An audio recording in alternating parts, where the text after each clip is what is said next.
线长山又高，处处港口都险要。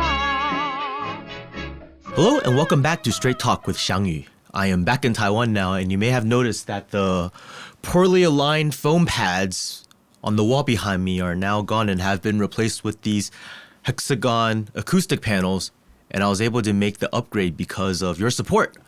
So if you like my content and haven't done so yet, please be sure to give a like and comment on YouTube. And if you really like what I do, subscribe as well so you don't miss any new episodes. It is now the end of October, and this month has been a very relevant one for the show. We had the 75th anniversary of the People's Republic of China on the 1st of this month, and on the 10th, we had the 113th anniversary of the so-called Republic of China, which realistically died at the young age of 38 back in 1949, like I talked about in the last episode. So on the 10th, we call it Double 10 Day, or the so-called National Day. Now, in part due to some comments made by the leader of the Taiwan area, Lai Ching-te, at the so-called National Day ceremony on October 10th, the People's Liberation Army launched a military drill on the 14th called the Joint Sword 2024B. And of course, whenever these things are reported in Western mainstream media, they're done so in a very sensationalist manner. But on the ground here in Taiwan, the 14th was just an ordinary day like any other day. So if you're wondering whether or not war is imminent, I'll have to say no. Now you may wonder how I can be so certain and point to how nobody thought Russia was going to launch an SMO against Ukraine. But whereas Russia was being backed into a corner by the US and NATO, the situation for the Chinese mainland is only getting more and more favorable as time goes on, which is why amidst all of the fear-mongering by the West, they're also trying to drive home the message that the PLA is weak and that the so-called forces of democracy are strong. So before we get into the drill itself, let's briefly go over Lai Ching-te's Double 10 speech. His speech basically began with a recap of history, talking about how 113 years ago, a group of people full of ambition and ideals led an uprising and overthrew the Qing Empire, and that they had this dream of establishing a republic that's of the people, for the people, and by the people. Then he goes on saying, however, that dream of democracy was quickly devoured by the flames of war. He doesn't really speak of what war, but even though the Republic of China was formally established on January 1st, 1912, it was quickly usurped by Yuan Shikai. Then by the time he died in 1916, the country had fallen into warlordism until it was unified, at least nominally. The Northern Expedition was launched in 1926 and ended with the defeat of the Beiyang government in Beijing. And the Beiyang government was at the time the internationally recognized ROC government. And after that was defeated, Chiang Kai-shek replaced it with the KMT government in Nanjing.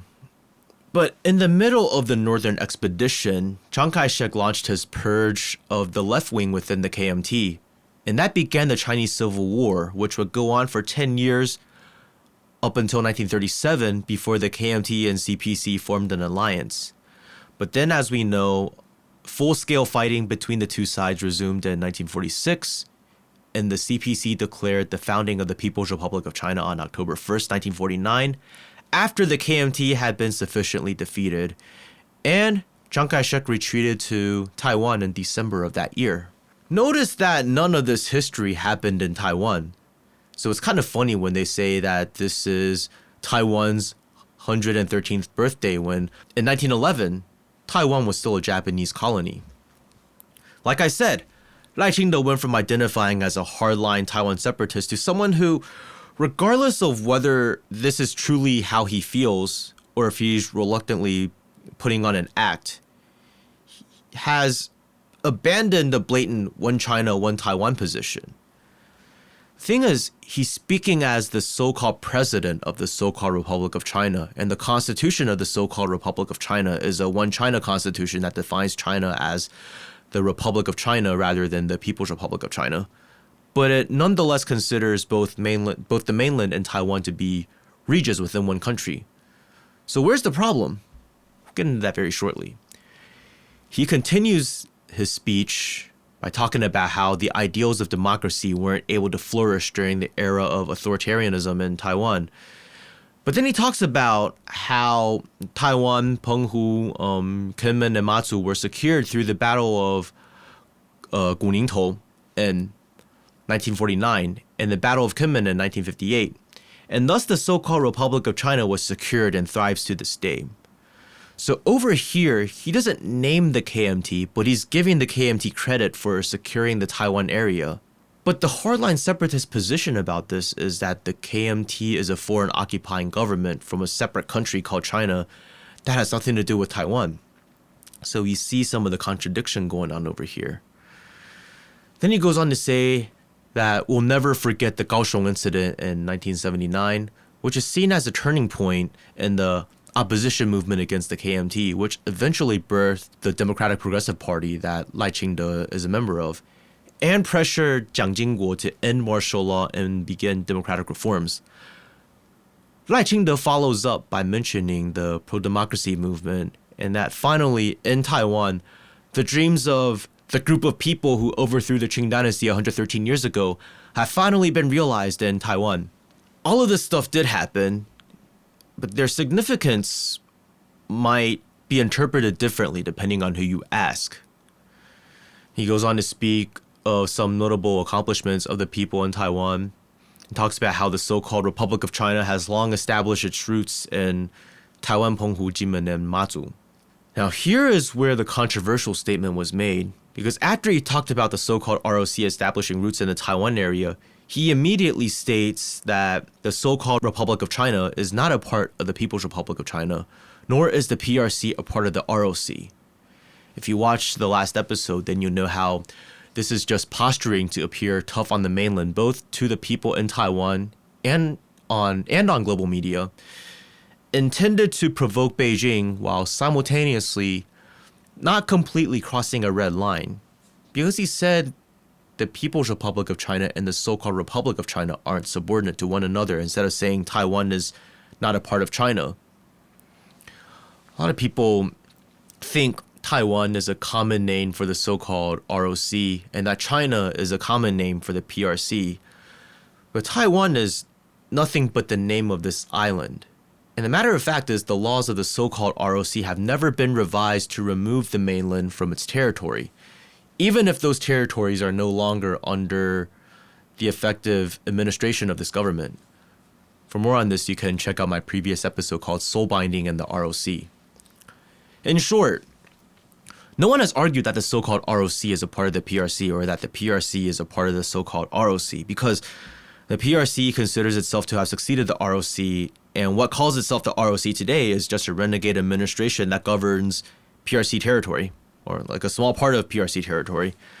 And the so-called ROC legally doesn't recognize the PRC, but recognizes the mainland area as being administered by the CPC. The CPC simply upholds the position that Taiwan is a part of the PRC, and the laws of the so-called ROC uphold the position that both territories belong to one country. So there is a huge point of unity between the legal framework of the two administrations. Lai Ching is basically trying to keep up appearances as a fighter of Taiwan separatism without actually being a Taiwan separatist, because real Taiwan separatism, as we mentioned in the previous episode, comes in two forms. Either the laws of the so-called ROC are revised so that the name of the state is changed to the Republic of Taiwan, and the territories are redefined as, the territories that Taipei actually controls, or the so-called ROC is overthrown and the Republic of Taiwan is declared that way.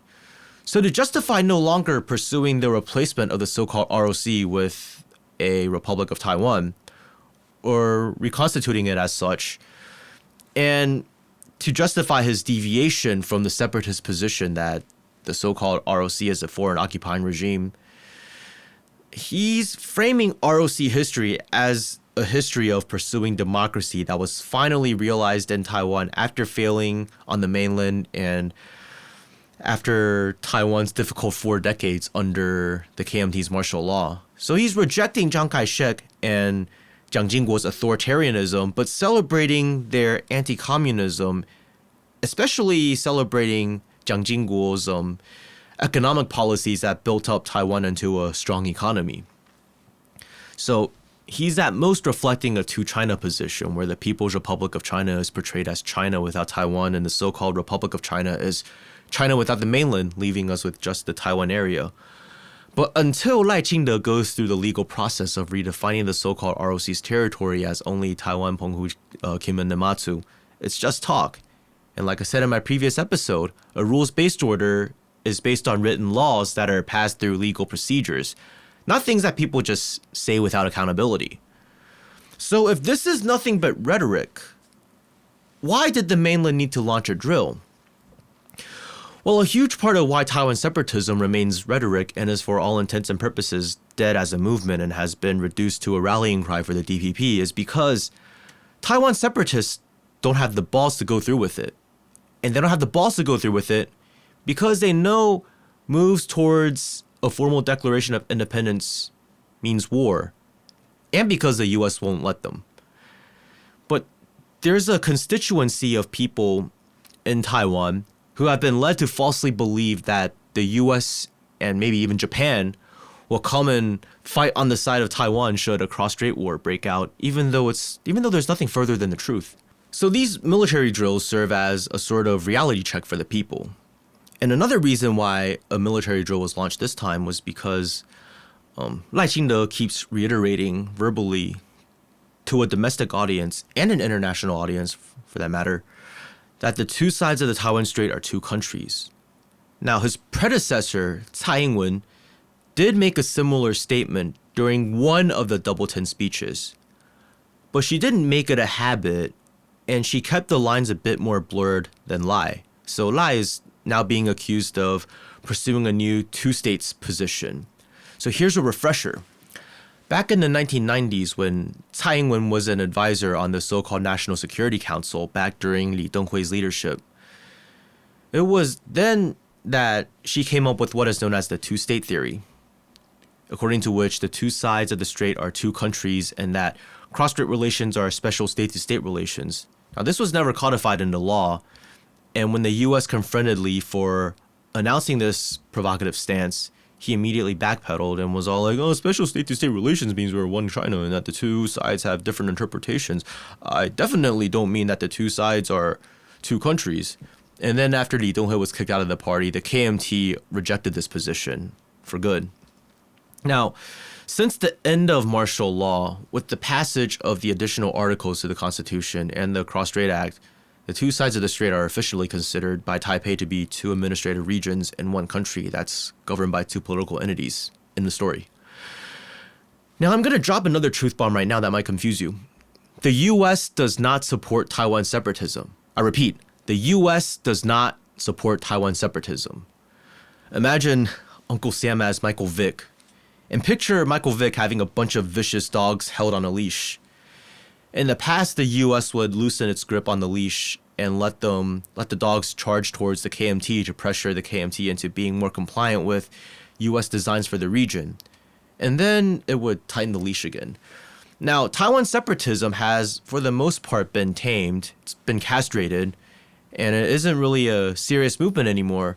But there's still attack dogs on a leash held by the U.S., and the U.S. will tighten or loosen its grip. But instead of the KMT being the target, it's now the CPC. Now, of course, Michael Vick liked it when his dogs attacked his intended targets and made him a lot of money and also landed him in jail. But if his dogs ran away and started attacking random dogs or people without his command, he probably wouldn't be too happy, right? That's the US on Taiwan separatism. Now, at the same time, the US definitely does not support Chinese reunification. But, like I said, it does not support Taiwan separatism because a formal declaration of independence by Taiwan would destabilize the region. And what is the value of Taiwan to the US? Now, if you've been watching this show, then you'll know that Taiwan's value lies in its central position on the first island chain that encircles the Chinese mainland. It wants Taiwan out of Beijing's effective control, and it wants Taiwan to be governed by an administration that's either friendly with the US or, at the very least, can be strong-armed into complying with the US. That's it. it doesn't support Taiwan separatism today the same way that it opposed efforts by Chiang Kai-shek to launch a counterattack on the mainland in hopes of recapturing his lost territory and restoring the Republic of China because of the great risk of Taiwan ending up under Beijing's control should fighting break out. And Taiwan under Beijing's control would mean a break in the island chain. And a break in the island chain would mean mainland China's unfettered access to the Pacific. That's basically the U.S. geopolitical strategy regarding the encirclement of the Chinese mainland. Now, at one point, the U.S. did wish for Taiwan to formally become a separate country back during the era of Chiang Kai-shek, either as two Chinas or one China and one Taiwan. And if Chiang Kai-shek wanted to, he could have done it because Beijing's international standing at the time and the PLA's strength meant that all the CPC could do was not recognize either two Chinas or one China, one Taiwan, while the rest of the world did. But that's not how history played out, and nowadays the balance of power is different. And the U.S. does not want a declaration of independence to rock the boat and jeopardize the first island chain, like I said. So this brings me to my next point. A lot of people have this idea that Taiwan is propped up by U.S. aid and that a lot of U.S. tax dollars are going to supporting the administration here. And while there used to be aid, all of that stopped in 1979 when the U.S. dropped diplomatic ties with Taipei in favor of Beijing, until the Biden administration authorized up to $1 billion in military aid to Taiwan in 2022. And this aid is mostly for anti-armor weapons, drones, and military training. But even then, the people on Taiwan are strong-armed into spending over $1 billion each year so that the administration here can purchase outdated weapons from the U.S., which fattens the military-industrial complex's wallets and gives U.S. politicians kickbacks. The most recent example was this month when the U.S. approved a $2 billion arms deal with Taiwan. So as you can see, this arrangement is very beneficial for U.S. politicians, and they're not too interested in rocking the boat to a point where their grift ends. But because of these arms sales and because of kind words from the international community, some people in Taiwan believe that the U.S. will come in and save the day if shit hits the fan. And that's gotten quite a bit of people to believe that the CPC doesn't have the guts to take action if moves towards separatism are taken. But the fact of the matter is, the CPC has been taking action this whole time.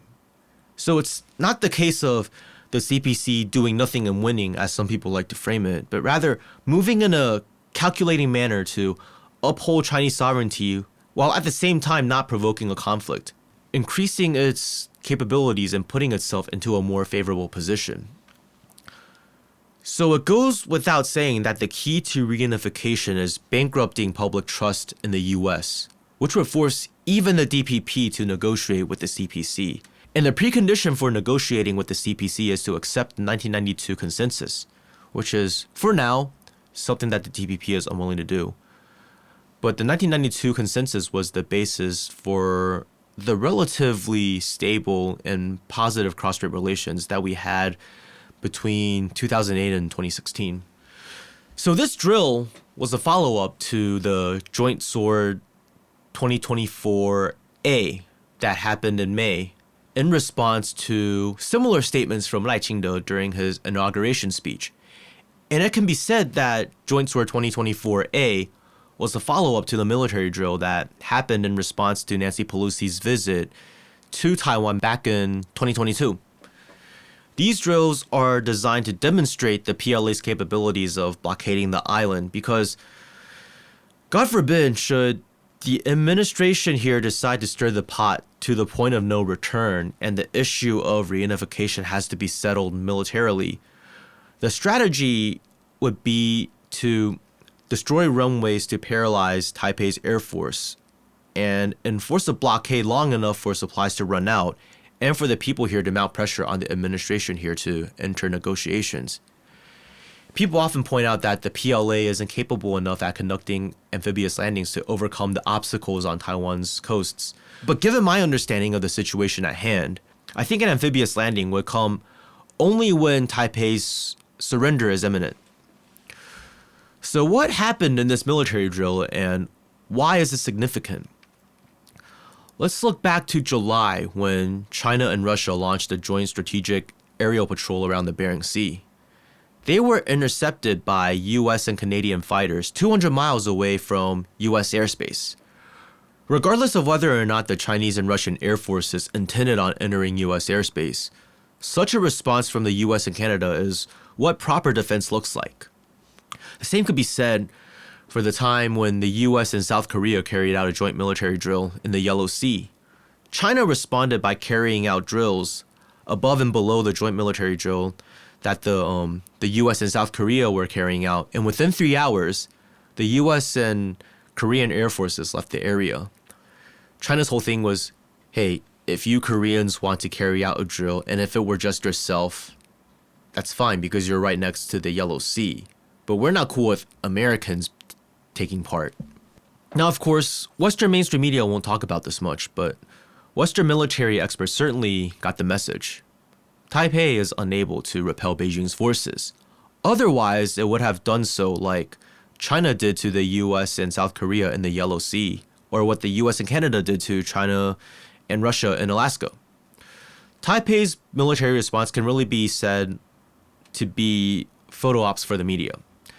Now, on the mainland side of things, not only were the Army, Navy, Coast Guard, Air Force, and Rocket Force mobilized, but even the second line of air bases were mobilized because in a war situation, should Taipei strike, it would strike the first line of air bases.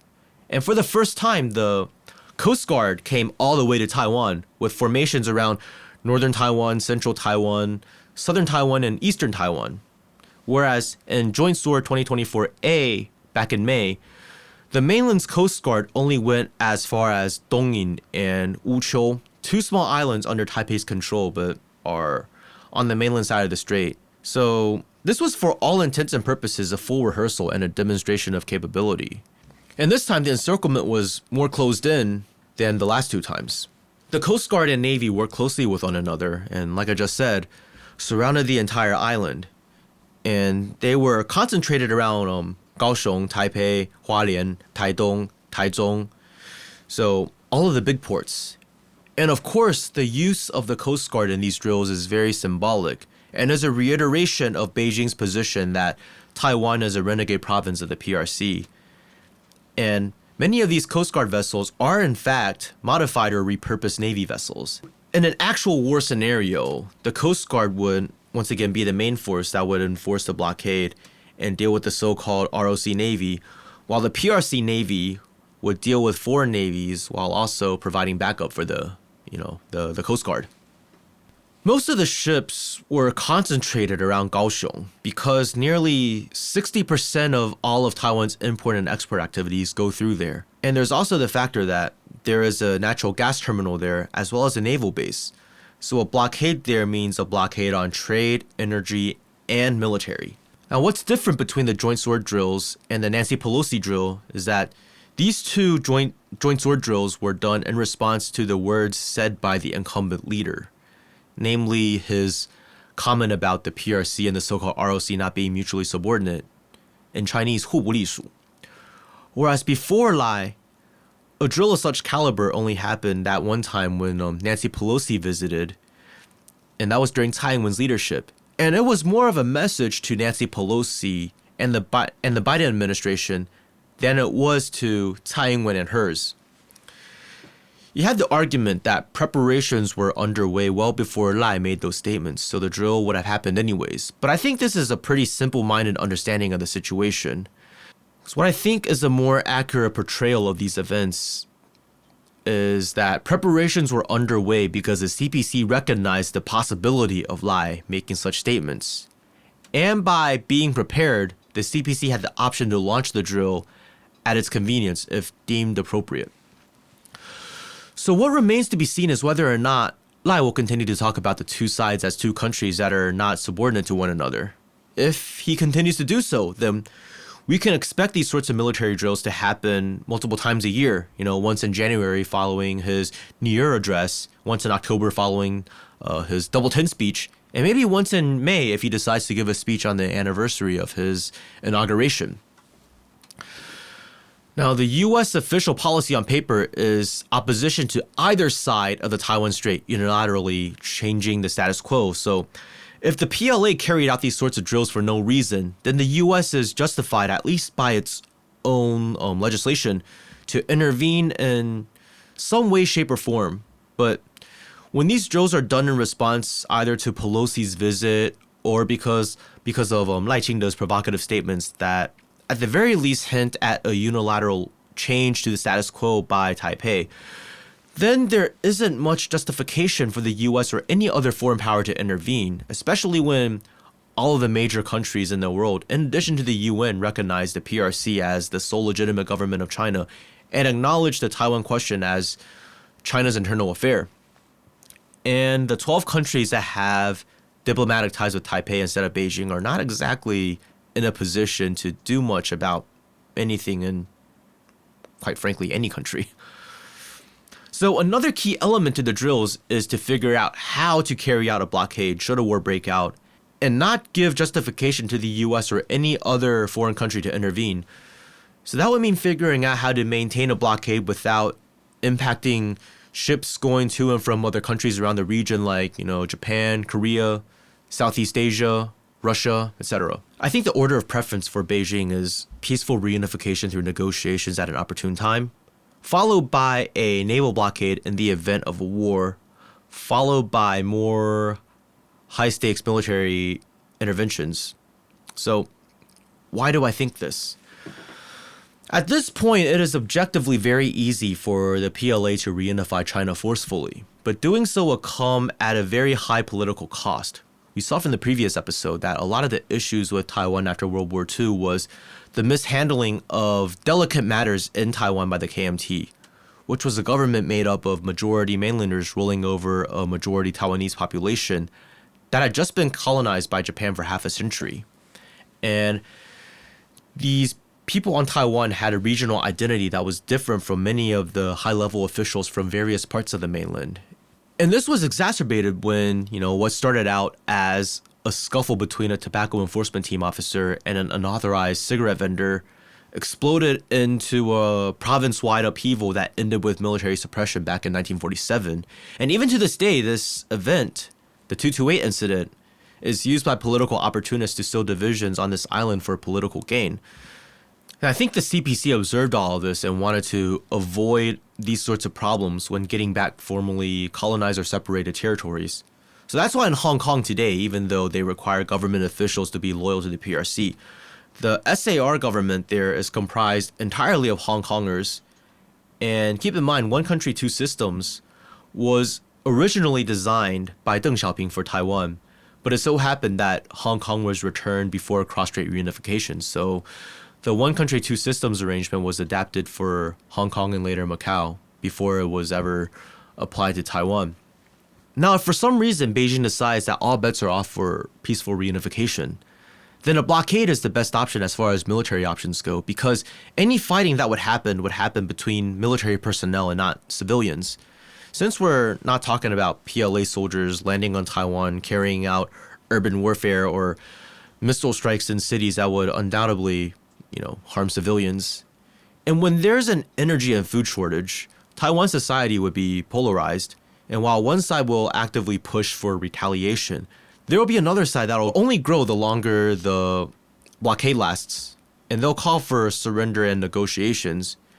And even if the side that calls for retaliation wins out, it'll be soldiers fighting at the sea where civilians won't get caught in the crossfire. But of course, a blockade can only deliver results if it can be maintained for at least 2 weeks. The PLA has demonstrated the ability to create the blockade, but another important piece of the puzzle is whether or not the US will intervene. Although I personally don't think the US would intervene, it's not what I think that matters. And when it comes to military strategy, you have to take into account all possibilities. Right now, with only 2 active aircraft carriers, the Liaoning and the Shandong, and the recent launch of a third one called the Fujian, which is expected to be fully operational by next year, 2025, China cannot guarantee that the US can be prevented from entering the first island chain. So the real game changer that would tip the scale would be the launch of the 4th aircraft carrier, which is widely speculated to be an advanced nuclear power model, probably in the early 2030s. If the PLA demonstrates the capability to carry out such a blockade while preventing the US from getting past the first island chain, then at this point, I seriously doubt an actual blockade has to happen to get the Taipei administration to reevaluate its relationship with Beijing. But how am I so certain that Taiwan is ill-prepared to carry out an effective anti-blockade? I recently read an article by a gentleman named Lan Yingli that was published on October 4th. Lan was the Deputy Chief of Staff of the Navy's HQ and had a lifelong career in the so-called ROC Navy, where he specialized in computer war games, and he is by no means a CPC sympathizer.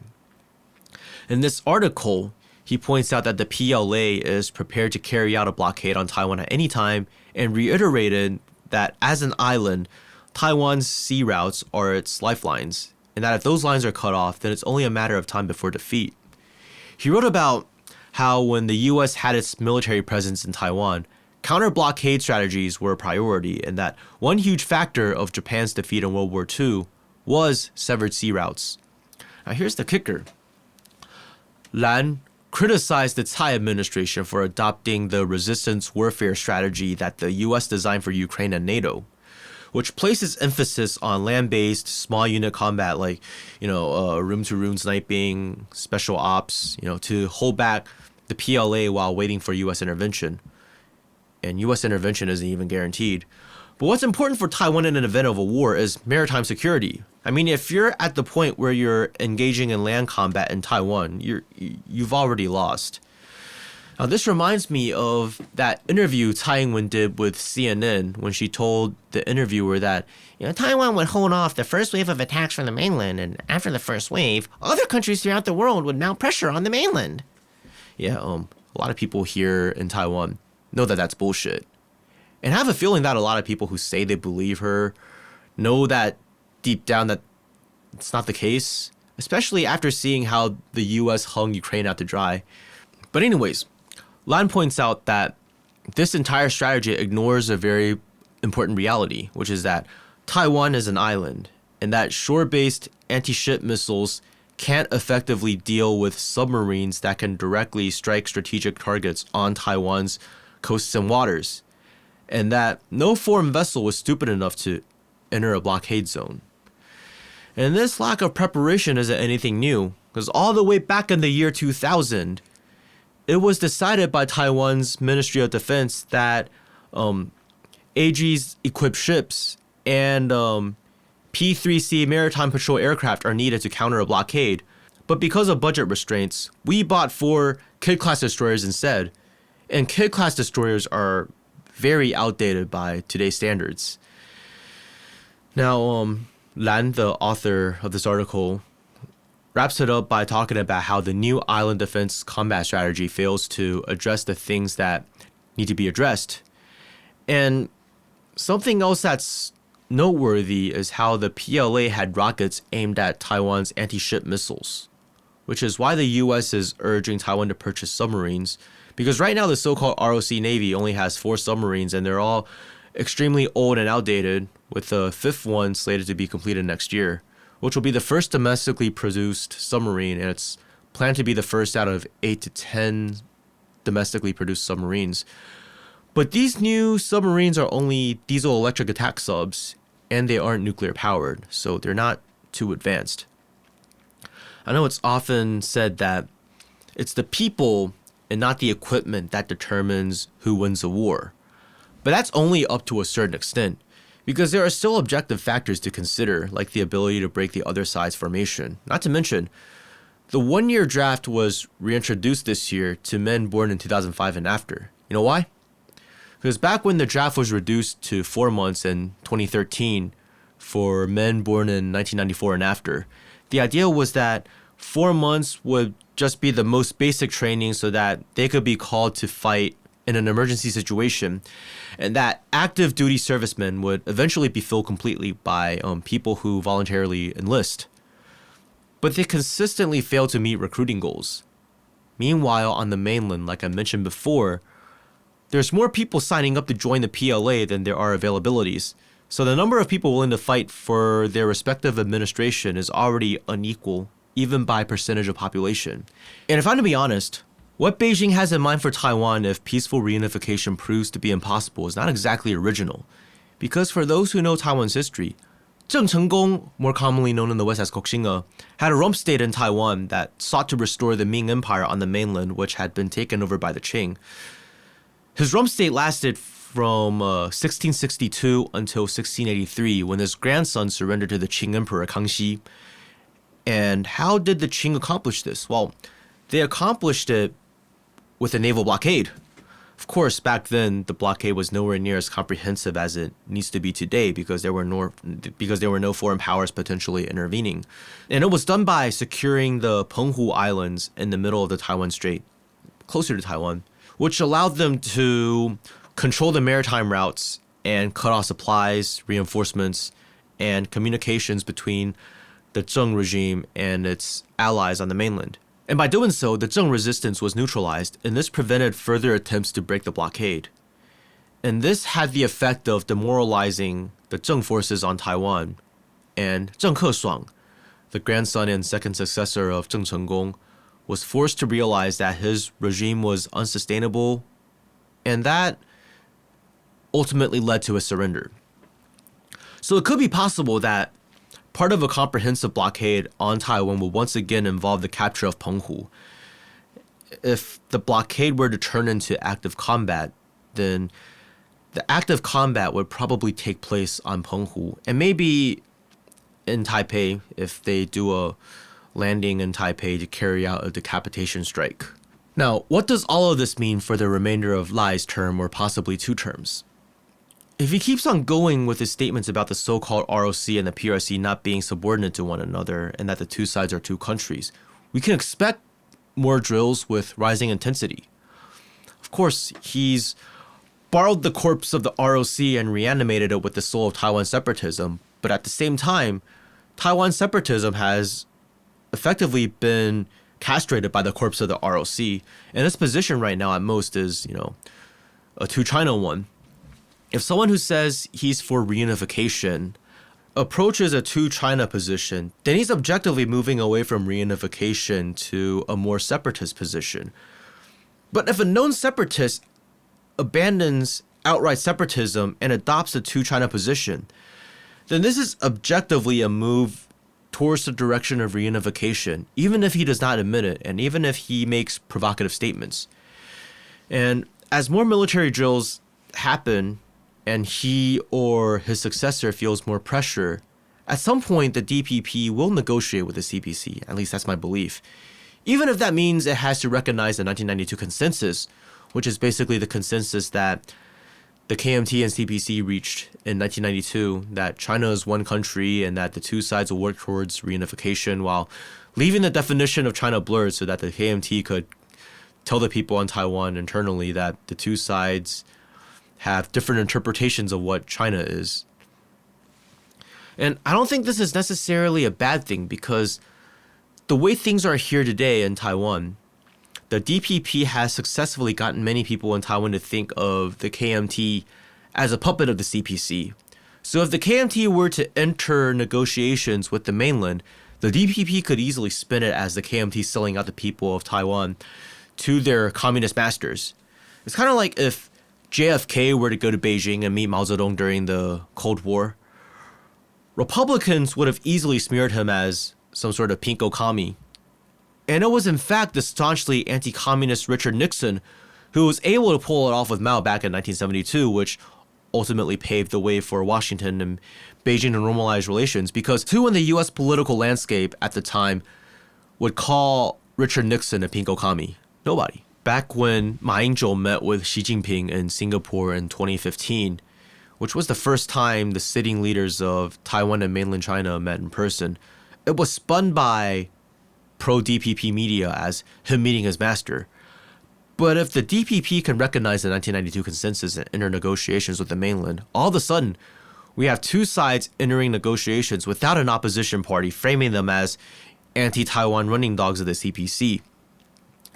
Lai Ching-te, who is perceived to be a separatist, who portrays himself as somebody who loves Taiwan dearly, has the political capital to meet CPC members in a way that the KMT simply doesn't. So only time will tell us how things will play out.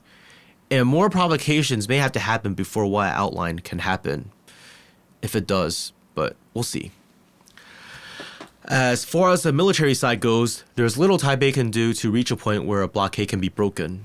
And I think as more time goes on, the US will be in a worse position to try and intervene, which is why Trump recently said in an interview that if mainland forces moved in on Taiwan, he'd respond to China politically and economically. But whereas in the past, he kept things blurry about whether or not he'd deploy US military forces, now he's basically saying he won't.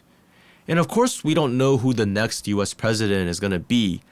But given how the US is spreading itself thin and historically likes to move in on countries too weak to defend themselves effectively, I really doubt that the US would intervene in a cross-strait military conflict. And I'm also fairly sure that Beijing would prefer not to resolve this issue militarily. But if it must, it'll try to wait until it's got 2 more aircraft carriers and musters more strength to ensure that it can keep US forces outside of the first island chain.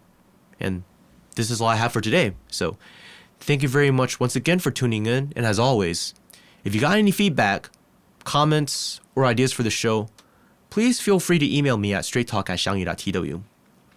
Now I'd like to give a huge shout out to my upper level patrons and channel members, Alvin Jia, Wang Yijing, Pranav Sima, Michael Kim, Coconut, Victor, Alaskan Landbridge Project, CD14039, Jim Fox, and Cabasa de Fogo. Your support means a lot to me and helps keep this show going. If you haven't already done so and you find this content interesting, please be sure to subscribe to Strait Talk wherever you get your podcasts, as well as on YouTube or Rumble. If you're watching on YouTube and like this episode, hit the thumbs up button. And if you want to talk about any of the points I made, feel free to leave a comment.